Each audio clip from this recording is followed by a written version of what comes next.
Hey guys, welcome or welcome back. Tisha here, back for another chapter read of Breaking Free, How I Escaped Polygamy, the FLDS Cult, and My Father, Warren Jeffs. It's by his daughter, Rachel Jeffs. Go ahead, do me a favor, hit the like button as we begin. Chapter 5, Keep Your Enemy Close. When the turn of the millennium came and went, and the destructions that Father had promised didn't materialize, Father told us the world's calendar was off because God didn't want us to know the exact date of the destructions. Isn't that convenient? I was wrong. So rather than me saying I was wrong, I'm going to blame it on the calendar. The sad thing is that people believe this. Okay, I'm too hype already. Let me calm down. Calm down. It was the perfect way to keep the people sweet and on their toes in perpetuity. I had lost track of the number of wives Father had. It had to be dozens by then. It seemed we were always getting a new mother. I was always kind to them, but I didn't go out of my way to get to know them individually. Here's my question. What was his reasoning behind creating more and more wives? Is it because he legitimately wanted this many wives, or is it because he wanted to get away with having relations with this many wives? Because it's not making sense to me. Dozens? In the meantime, my two older sisters had gotten married, which left me the oldest of Father's children at home.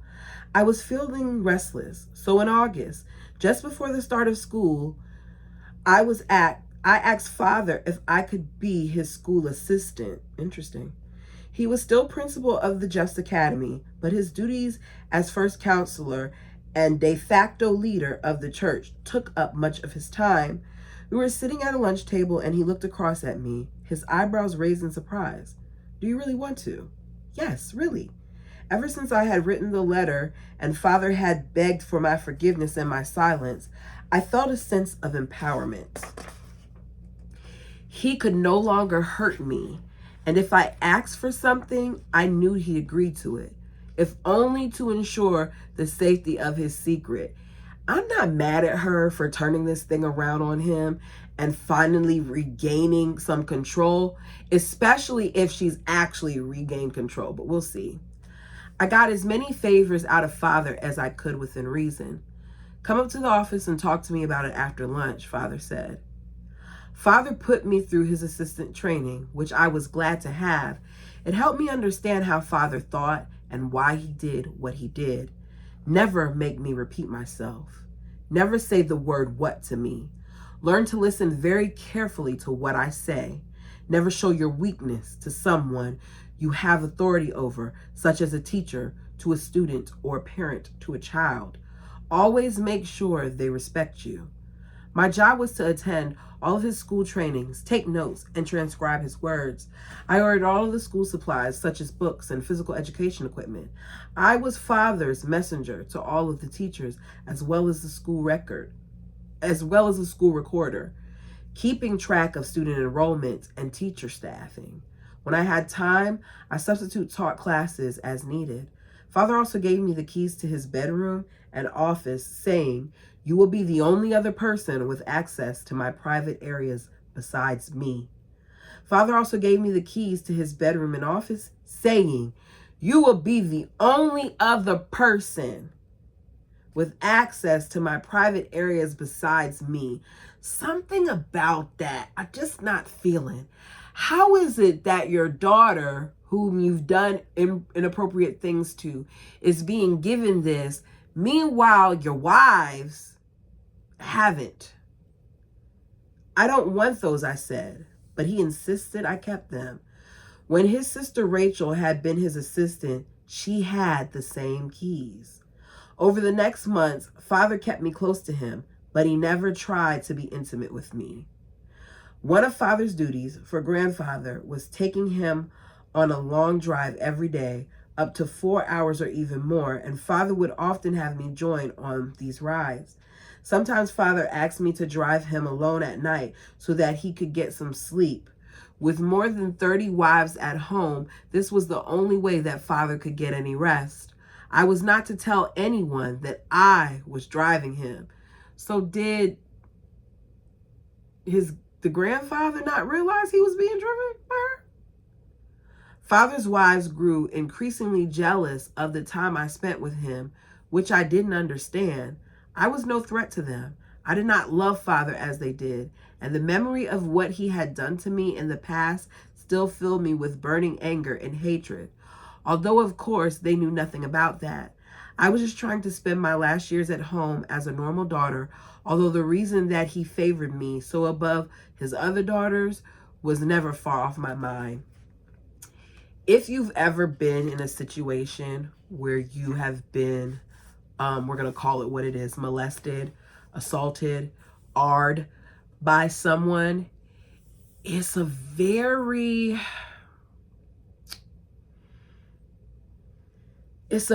peculiar place to be in, because a lot of times you wrestle with your feelings because you know that this person has done wrong by you, and yet you're trying to just survive in their company. If you get what I'm saying without going too much into detail. Chapter 6, Heavenly Father offers a blessing. Becky, come sit by me for singing, I said to my sister as we were finished our Sunday dinner, March 25th, 2002. Every Sunday evening, we spend an hour or two singing as a family. I'll be there in a minute, Becky said. I ran upstairs and went to the bookshelf to get a songbook and then took a seat next to my sister Angela on the couch. Becky came up and sat on the other couch, and we began to sing hymns like More Holiness Give Me and Abide With Me. The younger children sang as loud and flat as they possibly could when we got to Firm as the Mountains Around Us. I enjoyed this time with my family. The warmth in that room made me forget the cool March night outdoors. I was happy as I had ever been just then. I smiled a little at little Susie, 2 years old, going through her songbook, pretending that she could read the words. Rachel and Becky, I want your wedding dresses to be made by the end of this week, Father suddenly said. Melanie's too. I looked up from my hymn book. Really, Father? He had a mischievous smile tugging at the corners of his mouth, so I wasn't sure if he was serious or just teasing us. When the Lord impresses me to do something, I do it, Father said. We don't want to get married, Becky said. Melanie can't wait, he said. Rachel and Becky, you can talk to me after prayer if you want. Father had us sing a few more songs, but I could hardly focus on what we were singing. Father would choose our husbands who might be our age or 50 years older, who might have no wives or 10 or more wives, who probably would be people we didn't know. The thought of that is crazy to me. The thought that you don't even know who you're going to marry, and this supposed prophet is going to tell you who you should marry, even though he's already shown that his revelations are wrong, because 2000 came and nothing happened to you all. And we had no say in the matter. That made the prospect of getting married very scary. Just before we knelt for family prayer, Father said, Rachel and Becky, I want you to know that if I could marry you, I would. That is how special you are to me. That is cringy. Sorry. If you weren't my daughters, you would be my wives. I'm very grateful that I am your daughter. Then my father said to the family, everyone treat these last few days with these girls very special. Becky started crying. Father called on me to say the prayer. Heavenly Father, I was so discombobulated I didn't know what I was saying, but somehow I got through it. After prayer, all the family went through the good night line. There were so many of us that all of our daily rituals, meals, chores, and even saying goodnight had become almost military in their precision. First, we lined up in front of the Father, and one by one, we kissed his cheek. Then we shook hands with or hugged the other family member as we said goodnight to one another. Becky was crying as we followed Father downstairs. He still had the grin on his face. He unlocked his bedroom door and invited us inside, then shut and locked the door. Why do you have to lock the door? Why can't you just have them sit down? He sat on a chair and motioned for us to sit at the foot of his bed. You don't want to get married? Father said to Becky. We want to wait until we get a little older, said Becky. And she said, Becky and I were 18. Some of Father's newer wives were 2 or 3 years younger than us, so I didn't think this argument would persuade him. I did not like that he was marrying girls so young. It made me uncomfortable when I saw them streaming in and out of his room. I knew too well what he was doing with them. I love to keep you forever, Father said. I love you both so much. He looked at me and said, what do you want to do? I didn't really know, but I said, I'm happy here. But if Heavenly Father is offering a blessing, I do not want to reject it. I guess I could keep you until you're 20. Becky stopped crying, assured that there were 2 more unmarried years ahead of us. As we were leaving his room, Father said, I still want your dress done by the end of the week. The next day, Father sent Becky and me with Mother Barbara and Mother Annette to St. George, about a half-hour's drive to the west, to get some fabric. It was a hot day, even though it was only March. Leaves were sprouting on trees and flowers were in bloom, but the red cliffs looked as dry as ever. The mothers took us from one fabric store to another as we searched for the right fabric for our dresses. I wanted my dress to be as beautiful as I dared, with the best fabric, the best lace, and the beads sewn onto the waist and yoke. After many hours and a lot of money, we went home satisfied. I went straight up to Father's office and asked him if he would ask Mother Ora, the same Ora who had been our 4th grade teacher and also one of Grandfather's wives, to sew my dress. She was an extremely talented seamstress, and I wanted my dress to be perfect. Father picked up the phone, called her. He said, take your fabric down to her room. She said she would start on it right away. Mother Ora and I went over styles and patterns for an hour as I explained how I wanted my dress to look. When I told her about the beads, she said, we want to make it acceptable to your father. I don't think he'll mind, I said. That night, Becky, Angela, and I were sitting on the trampoline at Grandfather's talking about our scares. I'm sure glad Father isn't having us get married yet, Becky said. Why would Father be so eager for us to get dresses done if we aren't getting married, I said. What if you have to marry too old of a guy, Angela said. We might have to say no to him if he is too fat and ugly, I said. Mother Ora already has started on my dress. I stood up and started jumping, bouncing, the other girls up and down. I'm glad she's only working on yours, Becky said. She doesn't have to worry about mine for a while. Don't be so sure. I jumped harder. Besides, I'm not getting married if you aren't. Quit it, Angela said, trying to grab the skirt of my dress to hold me still. That just made me jump harder. He said he'd keep us until we're 20, Becky said. Angela got to her feet and tried to catch me, but I ducked out of her reach. Becky got up and tried to catch me too, and we all started laughing and chasing each other around the trampoline, forgetting all about marriage for a moment. Mother Ora was used to working fast. When Father decided there was going to be a wedding, there was no waiting. By Wednesday, she'd already completed the bodice for me to try on. On Thursday morning, I was walking down the hall just as Father was leaving his room. Oh boy. Rachel, I'm presenting your and Becky's names to Grandfather at 1 o'clock today, so be prepared for anything. I felt my heart leap into my throat. I knew Father would choose our husband since Grandfather wasn't well, but if Father was making a show of it going to the prophet, we were definitely getting married. I watched as he headed out the door. As soon as he was gone, I looked around to make sure Becky hadn't overheard what was said. If she'd known he was serious about our getting married, she'd call him in Grandfather's office. I didn't want her trying to change his mind because I didn't want to be the only one getting married. I wanted Becky to share the fearsome journey with me. Interesting.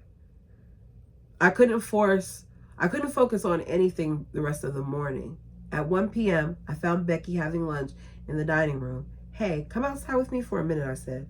She picked up her bowl of noodles and followed me out to the front porch, a place we dubbed our spot because it was our most special place to talk about big life stuff.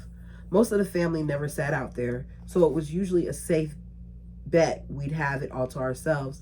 We sat down next to each other on the top step. Father is presenting our names to Grandfather today, I said, as calmly as I could. Becky jumped up, dropping her bowl of food on the steps, and ran inside the house.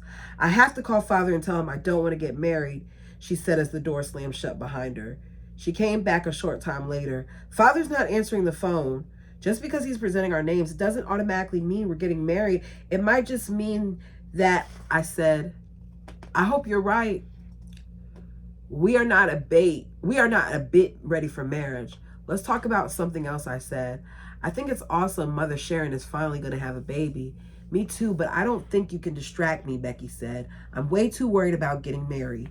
Just then, Mother Vicky opened the door. She had a wide grin on her face. Father is coming down the path and he wants to see you girls. Becky and I stood up and went inside. When I saw Father's big smile as he walked toward the front door, I knew that Becky and I were getting married. There was no question about it. Rachel and Becky, come to my room, Father said. 20 mothers and 30 or more children followed us to Father's room. Becky and I went inside while the family waited outside the door. Father sat in his chair and we sat on 2 other small chairs on the other side of the bed. He paused for a moment and then said, Father wants you girls to get married tomorrow. I'm not going to tell you who it is. You will come to the wedding and be surprised, and your husbands will be surprised too. Jeez Louise. I didn't say anything, neither did Becky, but I didn't like not knowing who the men were that Father had chosen. Now let's go eat some lunch. We followed Father to the lunch table. I wasn't hungry, and Becky was crying. Everyone else was smiling and laughing and talking about our surprise husbands. We sat on the bench watching him eat while he kept looking over at me smiling. Rachel, you look so much like your husband, Father said. Does he have blonde hair? It's light. I want to know who it is, I said, emphasizing the word want. I had always imagined marrying a man with dark hair, but that wasn't the reason for the turmoil in my stomach. Father laughed and kept eating. So he's getting off on this, y'all. He's getting off on the fact that he's doing this. Becky, never mind. Father laughed and kept eating. When he was finished his meal, Becky and I followed him back to his room. Did you girls want to talk to me? He said as he unlocked the door. Father, we really want to know who we are marrying just to prepare our hearts, I said. If I'm to marry a short, fat guy, I like to be ready for that. I feel like I'm about to sneeze. Okay. Father smiled silently for a moment. Rachel is marrying young Richard Allred, and Becky is marrying David Allred. Both of our husbands-to-be worked as guards for Grandfather Rulon. I had been a passenger in Rich's truck a few times when the family went on rides, but I had never given him a second thought. Father had said to us several months earlier that we would never marry an Allred because we were related to them through the Jeffs line. Excuse me, y'all. I apologize for getting off screen and being ucky. Y'all know I don't edit. Okay. So that's why they look alike, because they're probably related. Ugh. But I was also very relieved. I was marrying a young man. I decided that I would be happy about this. I hadn't even noticed that Becky was crying until I heard her say, I can't get married to David Allred. Father was still talking. Your husbands don't know that they are getting married, and we are not going to tell them. They will come to the wedding as guards and then be surprised. What kind of crap is this? This is crazy. I didn't really care if they knew or not. I was just glad that I did. Actually, do you want to meet them right now? Father seemed to be enjoying our reactions. No, Father, please no, Becky said. I was in agreement with her on this. It was too much to take in at once. I'll see if they're up at Grandfather's house. I want you to meet them. So anything that they say, he's going to do the opposite of, apparently, because he's getting off on this. Father called the house and made arrangements for the 2 men to meet him right away at his office. I couldn't believe how fast this was happening. We walked with Father up the path. Becky was still crying. Father, you said we could wait until we were 20. Are you worried, Rachel? Father said to me over his shoulder. Yes, of course. He laughed. He seemed to be finding this all very amusing. When we got to Grandfather's house, Father took Becky into his office first, since David was already there and Richard was still on his way. I stood out in the hall by myself to wait. Then I saw Richard come through the door from the dining room into the living room. My heart started pounding so hard I could feel it beat in every inch of my body. I began sweating like I'd been running sprints. I can't do this. This is way too scary. You don't just meet a guy and marry him. Rich didn't see me. He was combing his hair. I started feeling sick to my stomach. Father's door opened and Becky came out. Her face was white as a sheet. That was terrible, she whispered to me. Come in, Rachel, Father said. I took a seat and Father closed the door. I had been nervous in his room many times before, but this was completely different. I didn't feel dread, just a heightened sense of anticipation. I was about to meet the man I would spend the rest of my life with, and I didn't even know if I would like him. I was also scared of what Rich would think of me. Father walked over to the door on the other side of his office that led to the living room and opened it. Richard, come here. As Rich got to the doorway, Father said, meet your new wife, Rachel. Richard's mouth fell open as I stood up and clumsily shook his hand. I quickly retreated to the other side of the room and sat down. Father said, get to know each other, and walked out and shut the door behind him. I sat in my chair, my legs switching back and forth. I wasn't going to say a word unless spoken to first. Interesting that they spent all this time not being allowed to be alone with boys and had not being able to be in the same room and all these other things. And here he is, and he's like, this is the man you're going to marry. I'm out. Do you feel okay with this? Rich asked. Yes. What else was I going to say? How old are you? I realized I was acting like a little girl, so he probably thought I was very young. 18. We sat there for 5 minutes, neither one of us speaking. Finally, Father rescued us by coming back in. Rachel, sit right here, Father said, pointing to the chair next to Rich. I obediently got up and sat next to Rich. I started feeling very warm, almost dizzy. Father sat in the front of us on his chair and talked to us about being married. I was much too close to Rich to hear or remember much of anything Father said, but I did catch him saying, I want you to take Rachel alone to the wedding. 3 hours together will be a good opportunity for you to get to know each other. That scared me purple. Girls were forbidden to mingle with boys. The only man I had ever been alone with was Father. I couldn't wait for this interview to be over, and soon it was. Rich had to get ready for Grandfather's daily ride. He drove the bathroom trailer so that Grandfather always had a place to go, no matter how far afield they went. Father gave me some money to go to town and get wedding shoes. Becky and I walked back home and told Mother Barbara that Father wanted us to get shoes.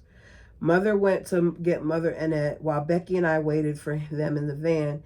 Angela came out to join us. Mother said I can come too. Angela was our little tag-along, so we didn't mind. The mothers came out and we drove off, but first they stopped at Grandfather's house. The mothers and Becky went inside. I'll stay in the van with Angela, I said. I didn't want to run into Rich again. Who are you marrying, Rachel? Angela asked. Is he very neat? I don't know if I want to tell you that just yet, but he might be neat. I wanted to sort out how I felt about the whole situation by myself. Just then, Rich drove up in his truck and parked next to the van. Talk about bum luck. I shrieked and threw myself down on the van floor to hide. Angela started to laugh. Now I know who it is. Tell me when he drives away. There was no use to pretending she wasn't right. The ride to St. George was long, and all the talk of marriage wore me out. I barely had the energy or will to shop for shoes. Fortunately, I found a pair at the first store we went to, and Becky decided to borrow a pair when she couldn't find anything she liked. When we got home, I got a phone call from Mother Aura. Your dress is done. You can come get it. I went to her room and tried it on. She showed me how she had sewed each bead on by hand. Thank you so much for this, I said. I like it very much. Will you be able to get Becky's done in time? I hope so. Others are helping me with hers. Back home, Father asked me to see the dress on me. I wasn't really comfortable putting on an exhibition, but I relented, and I had some pictures taken with Mother and Father. Later, Father had Mother Aura remove some of the beads from the dress. That night, as everyone was going to bed, Father said to me, we'll be leaving around 7 in the morning to go to the wedding. I want to talk to you before we leave, so be ready early. My nerves were so agitated, I didn't know if I'd be able to get any rest that night. I put my nightgown on and got in bed, but I soon realized sleep was far from me. I got up and went to Mother Amy's room. She was one of Father's younger wives, just 2 years older than me, and we'd become close. Please put me to sleep, I said. She always knew how to make me relax. Of course I will. This is my last chance to do it, she said. I laid on her bed and she rubbed my arms and legs in the way she had. Sleep finally came and relieved me of my anxiousness for a few hours. So, Aura knew that Warren was going to have a problem with the beading, and she stitched the beading on by hand, and then after the dress was tried on, was later told to remove some of that beading. So he had whatever vision he wanted, and unfortunately he didn't care how much time and effort Aura put into that dress for free, and he made her redo her work. On top of that, these young ladies just meet these guys the day before, which normally, I guess, in some cases wouldn't even happen. And then here they are the next day, and they have to get married. Let's see what happens next. Chapter 7, Wedding. I want you to get close to your husband's quick. Ask him for a baby tonight. What? Father said in his office the morning of the wedding. How could I ask a man that I don't know a question like that? Father was waiting for an answer. Will you do it? I hesitated. I didn't like many promises I knew I wouldn't keep. I'll try. No, not try. Do it. I looked down at the floor, then back at Father. Do I really have to? Yes. I want you to ask tonight so you can get close quickly. I very reluctantly said, okay, I will, and left the office. I'd already spent more than an hour getting ready, putting on the traveling dress Mother Brenda had stayed up all night sewing for me. Mother Jennifer did my hair way too tight. I was still worried about what Rich would think of me. I knew he had 2 other ladies already. I decided I couldn't be much shoddier to them, But now, Father had made this daunting demand.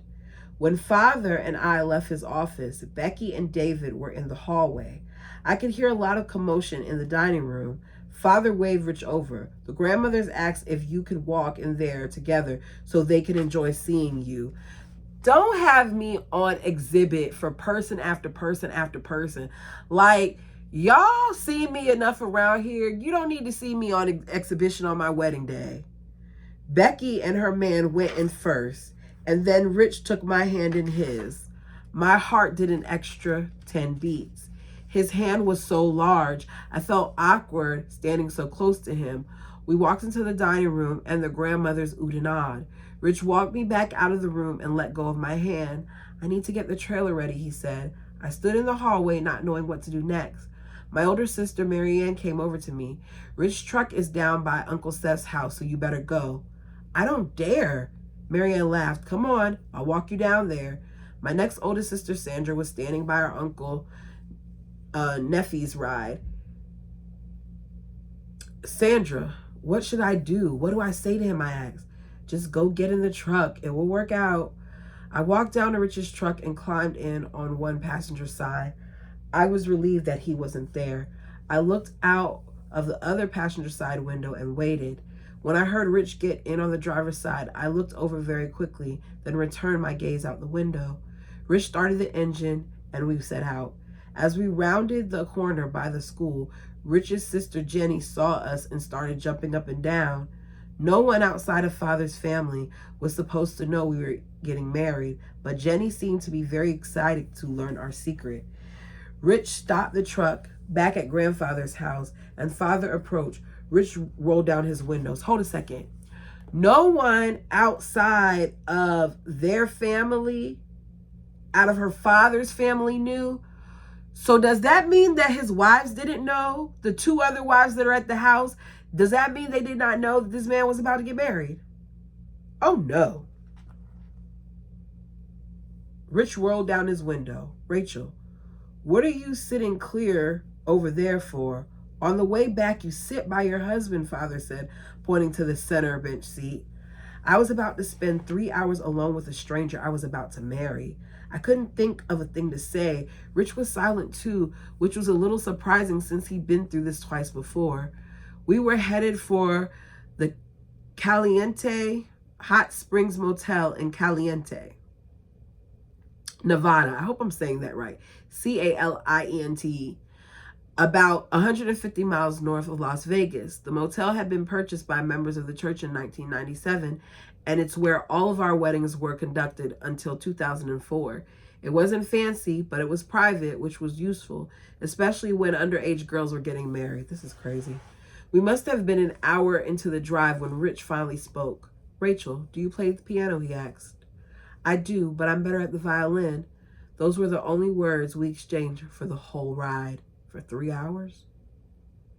I hate that awkwardness. Hopefully some music was playing. When we arrived at the motel, I found Becky sobbing. She was a sobbing mess. I felt like weeping too, but I decided that Becky's crying was enough for the both of us. That was the most terrible ride, Becky said. I felt the same. There were 6 or 7 weddings that day, and ours were to be the last 2. Father was himself taking 2 new wives. Marianne, Sandra, Becky, and I were told to go to our designated room to get dressed and wait until it was our turn to get married. While I put my dress on, I said, Sandra, you have to help me. What do I say on the ride home? Help me think of something. Sandra was lying on the bed, scratching her chin and thought. Ask him about his accent. What accent? His accident. What accident? When he wrecked his Jeep?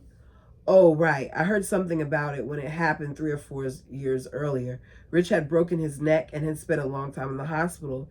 It wasn't exactly happy newlywed conversation, but it would have to do. None of us could think of anything for Becky to ask her husband on the ride home, but we all tried to get her to stop crying before the ceremony. Even while she put on her beautiful wedding dress on, while she undid her hair and re-braided it, the tears continued to flow. This is how traumatizing the thought of this was to this girl, and yet she still expected to go through this wedding, and so is the man. I wonder what would have happened if the man were to deny it. I guess he would be kicked out. Around 2 o'clock, Uncle Isaac knocked on the door. We are ready for you girls. We followed Isaac to room 15, where the weddings were always conducted. Father and Grandfather Rulon were there already. It had been more than 3 years since Grandfather's stroke, and it showed. He didn't speak during the proceedings, just sat there quietly looking on. There was an empty chair next to Rich and an empty chair next to David. Becky and I took our places next to our future husbands. Father called Rich and me up first. First, he showed us the marriage grip, formerly called the patriarchal grip, or the surge sign of the nail. We clasped our right hands, interlocking our pinkies together, and put our index fingers on each other's wrist. I could feel Rich's large hand trembling. I tried to listen carefully as Father said the words of the marriage covenant to Rich. Brother Richard, do you take Sister Rachel by the right hand and receive her unto yourself to be your lawful wedded wife for a time and all eternity, with a covenant and promise that you will observe and keep all the laws, rights, and ordinances pertaining to his holy order of matrimony in the new and everlasting covenant. And this you do in the presence of God, angels, and these witnesses of our own free will and choice? I do, Rich said. Father then said the same words to me. I do, I said quietly. By virtue of the holy priesthood and the authority vested in me, I pronounce you, Rachel, and you, Richard, husband and wife, for time and all eternity, and I seal upon you the blessings of the holy resurrection with power to come forth in the morning of the first resurrection, clothed in glory, immortality, and eternal lives. And I seal upon you the blessings of kingdoms and thrones, principalities, powers, dominions, and exaltations, with all the blessings of Abraham, Isaac, and Jacob, and say unto you, be fruitful and multiply, and replenish the earth, that you may have joy and rejoicing in the day of our Lord Jesus Christ. The father then said to Rich, you may kiss the bride. It was a very quick and awkward kiss. I could feel my whole face blush and every nerve in my body tingle. Then it was over, and I was married. We returned to our chairs to witness Becky and David's nuptials. As soon as the proceedings were complete, Becky and I went back to our room to change out of our wedding dresses, and then all the newlyweds and their families gathered outside for refreshments. It was nice to feel the fresh air against my skin after all the tension I had felt over the last 24 hours. This is a lot. We sat with Father and our family at a long picnic table enjoying the day. Father was so excited about giving away his 2 daughters, he seemed to have completely forgotten his own new ladies. Yeah, because as though the 30 women that he already had wasn't enough, he decided to add 2 more. Dumb. Rich and David, Becky's man, did not join us. They were getting things packed up for the return trip. I had a feeling they were glad to be out of the way for the time being. When Father announced it's time to head back, my heart dropped into my tummy. I dreaded another long silent ride with Rich. I could see plainly that he was as nervous as I was, which only made it worse for me. Looking back now, I imagine his nerves were thanks to being kin to the prophet. That made marrying me a big responsibility for him, but that thought didn't cross my mind at the time. I got in the truck before Rich did and took my place near the passenger door, and I had on the way there. Rich climbed into the truck a minute or so later. I thought I was safe until Father came by and put his head in the window. Rachel, scoot over. What?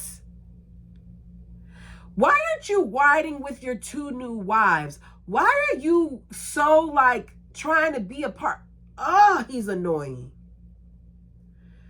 I smiled weak. Oh, he was just telling her to scoot over to... I thought he was about to get in the car. He was just telling her to scoot over to get closer to him. I smiled weakly and shifted myself across the bench seat to the center, but I made sure that I was not touching Rich. Father smiled. That's better. I have never in my life sat that close to a man other than Father. I thought Rich could probably see my heart pounding through my clothing. Ours was the 3rd vehicle in the caravan of 6. We drove several miles out of Caliente before I summoned the nerve to speak. Will you tell me about when you broke your neck? I was relieved my question came out as well as it did, and I hadn't stumbled over my words. Rich looked over at me, startled. I don't like to talk about that very much, he paused for a moment, but I think you should hear it. He drove on silently for a bit longer, as though he was working out how to begin. It was May 1998, and flashing red and blue lights appeared in the rearview mirror. Uh-oh. Rich pulled off the road, and Uncle Isaac's voice came over the radio. Tell him that you are just married, and he'll let you go.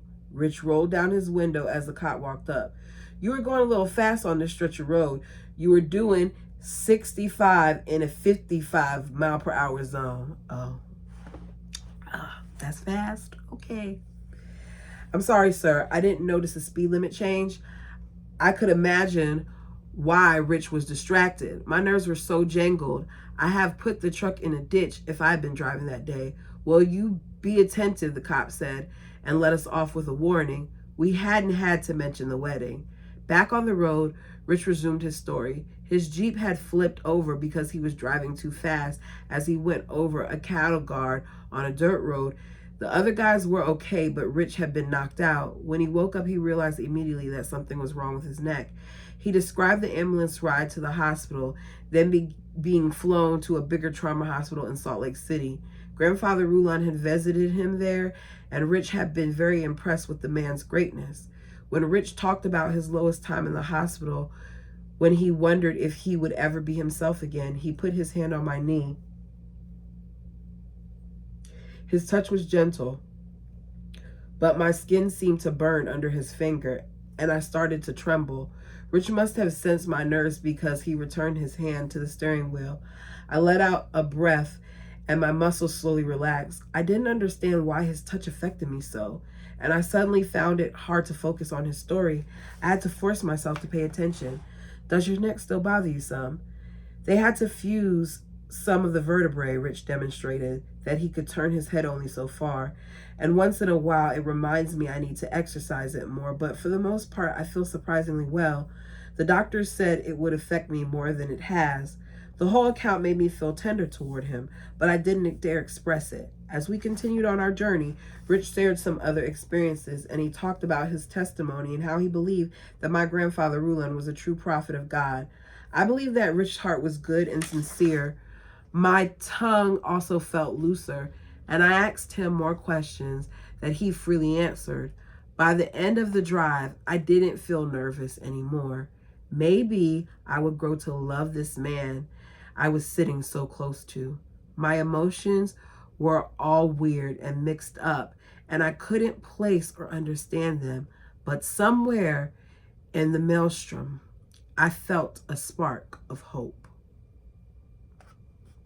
And that is the end. And I'm going to stop here because my congestion is real and I need to blow my nose and I keep feeling like I need to sneeze and I want to do that off camera. But I feel like, and you all tell me what you think, I feel like Rachel is going to have a good guy. I don't feel like he's going to treat her as badly as what we've seen in some of the other books that we've read. But I do think that she's going to struggle with the wives. Tell me your predictions down below. Until next time.